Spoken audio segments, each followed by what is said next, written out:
Hey guys, and welcome back to another episode of Earthen's Den. One of the things that I love about the seasons is that they know when to change. If you haven't heard Stevie Wonder's As song, literally AS, it's great. Like literally, it's so true, you guys. Like the seasons really know when to change. And so I'm sitting here, and this is something I meditated on, and I meditate before I pretty much get on here and speak to you guys. But I was thinking to myself, and I thought about self-esteem. And so I kind of wanted to talk to anybody who has low self-esteem or has struggled with self-esteem issues in the past. And honestly, you guys, a lot of that is really predicated on the internal voice, but also the things that you seek out from other people, right? So as we know, a lot of it is, childhood wounds and things that we have went through when we were children. So if you sit and you think about it, you say, okay, so if I was bullied as a child, right?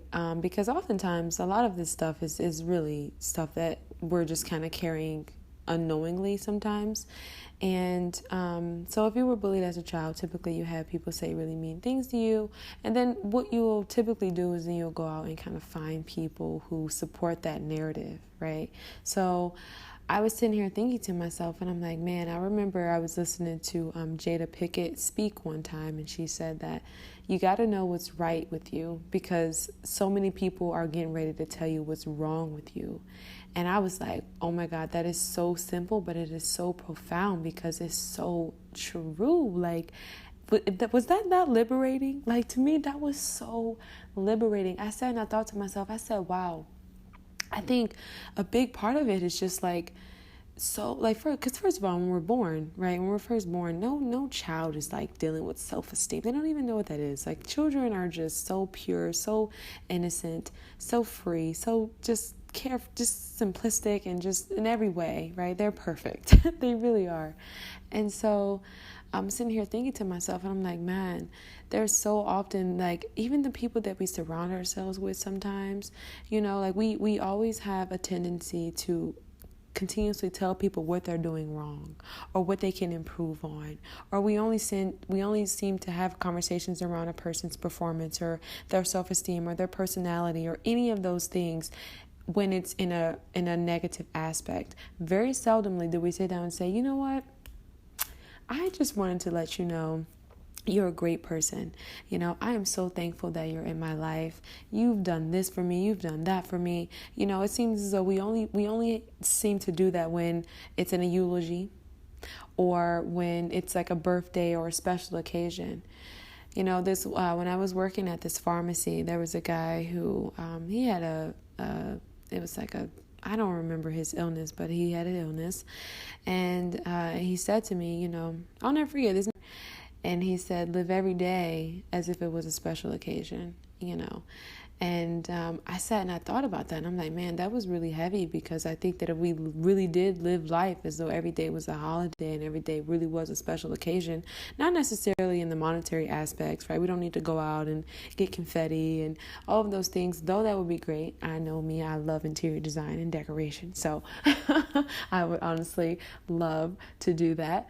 But just in terms of just like how we celebrate one another and how we acknowledge one another and how we uplift and support and, we're really there for one another in regards to those things, but it's only on those special occasions. And so I sat and I thought about that. I'm like, man, I think that's really where a lot of the low self-esteem comes from. It just comes from, people never really, or surrounding yourselves with people who don't celebrate you, surrounding yourselves with people who just continuously badger you and remind you of all of your inadequacies, everything that you're doing wrong, things that you need to improve on, things that they feel as though you can't change.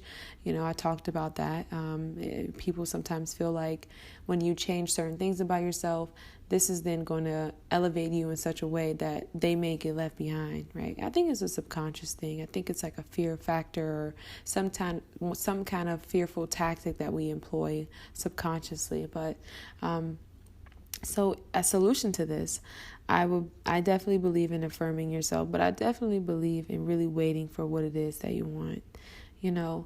If you want people in your life who are going to give to you in the ways that you've given to others, If you're somebody who has a really big heart, if you're somebody who's pure in intent and, you know what it is that you want, have the faith to wait on what it is that you want, because it's real and it can totally come to you. It's very possible.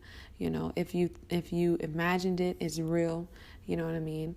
And I just think that that's probably one of the greatest things, because I think oftentimes we think that we can't really have what it is that we want. We don't feel, if we're not necessarily battling with worthiness, we just, we're just so used to the chaos and the confusion and the pain. And I talked about that in my book Seasons, but we're so used to the pain that, we don't really know joy. We don't know love. We don't know anything outside of this. And if we do step into that unfamiliar territory where we do find our bliss, oftentimes we'll retreat, we'll self-sabotage because this is scary. This is unfamiliar, and it doesn't always have to be like that. I was listening to Marissa Perry today, and she talked about how, if we're going to enter into a space where we are, when we are in unfamiliar territory, we don't always have to self-sabotage, and we can stay in those spaces and enjoy our bliss and the things that we really deserve by just constantly reaffirming ourselves that we are worthy and that we are loved, and that we are significant and that we matter, right?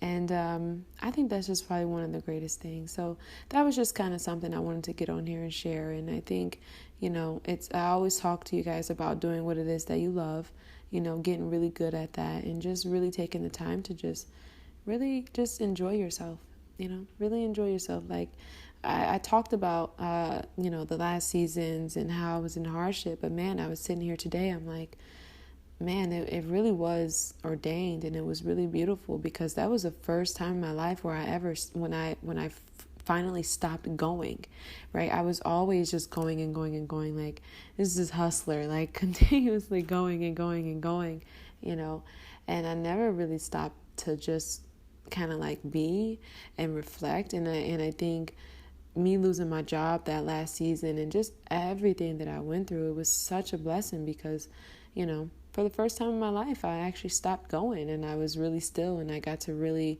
get clear about a lot of things, And so as this year concludes, definitely reflect. But I think that it was such a blessing, because I know for a lot of people, that was the first time they got to really stop and be still, and really sit with themselves and say, okay, what is bothering me? What is really going on here? Why am I working so hard? Why am I, you know what I mean?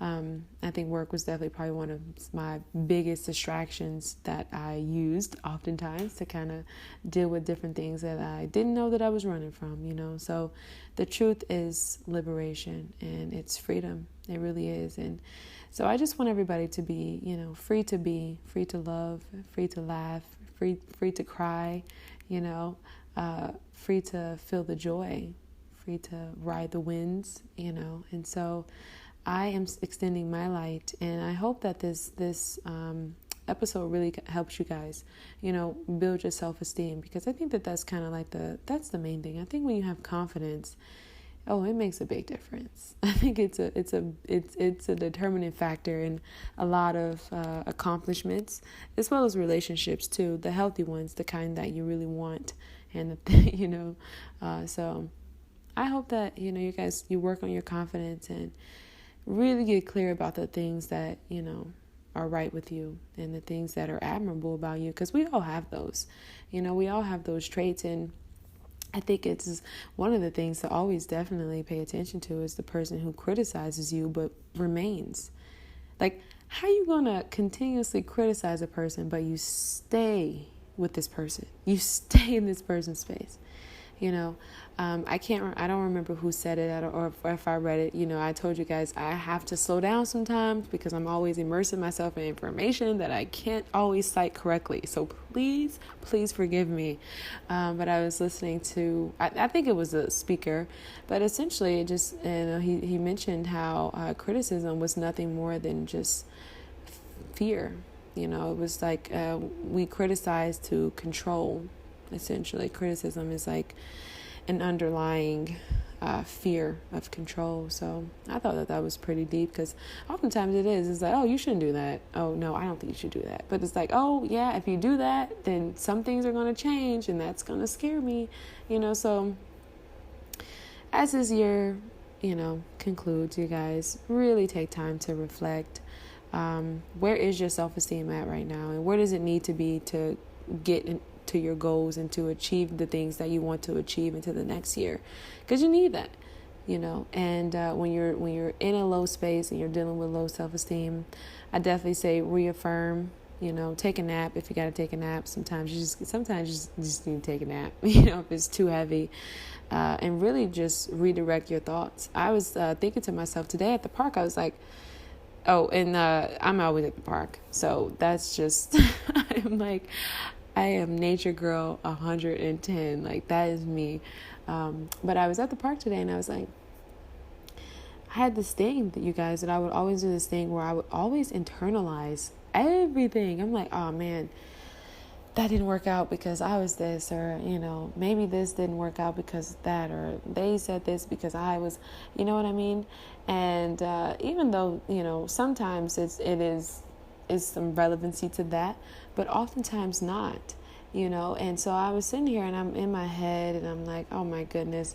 And then I stopped and I said, okay, maybe this didn't work out because it wasn't supposed to work out. Maybe this didn't work out because it was actually this person, or maybe this opportunity. And that, you guys, when I tell you that, it just literally, it lit me up. I was like, oh my God. So you owe it to yourself to really give yourself those little bursts of freedom, just change the narrative that's going on in your mind. Change the story. Tell a new story and say, you know what, actually, I don't think that was me, and it's not necessarily entering into this narcissism and all of these things that people are just glorifying and like amplifying without the proper use. It's horrible. It's horrible, but I don't want to get into that. And so change the narrative and get clear about what are the things that you really, really, really like about yourself. And I think that at the end of the day, that's all that matters, because you can't control what other people think of you at the end of the day. You can't control how other people feel about you. When I was younger, I used to do this thing. It's so cringy when I think about it, but I used to do this thing where I would literally share certain things just so if I had like somebody I knew that was like jealous of me or something, I would share certain things just so they wouldn't be jealous of me anymore. How stupid was that? Like, that was so, and is that not the epitome of people pleasing? Like, that's horrible, you know what I mean? And so don't go to that extent. And if you are in that extent, you can totally recover and just get clear on you, get clear on you and just be at peace with yourself. You know what I mean? And I think that's really all that matters. I referenced Rebecca Lynn Pope, but it's true. She talks about how abundance flows from peace. And if you've ever thought about the times in which, you've worked so hard for something and you obtain it and it's like, okay. And then you thought about the times where it was just kind of like given to you, right? I like to believe that that's just like God blessing you and like God's grace, where you you're worthy, but like you didn't really deserve it. But God like brought something to you and it was just so mind blowing. You know what I mean? So, okay, you guys, I'm going to leave you with your thoughts, and I hope that this was insightful, and I'm actually recording this one here at nighttime, but it's Earth and Thin, y'all, so I hope everybody has a great day.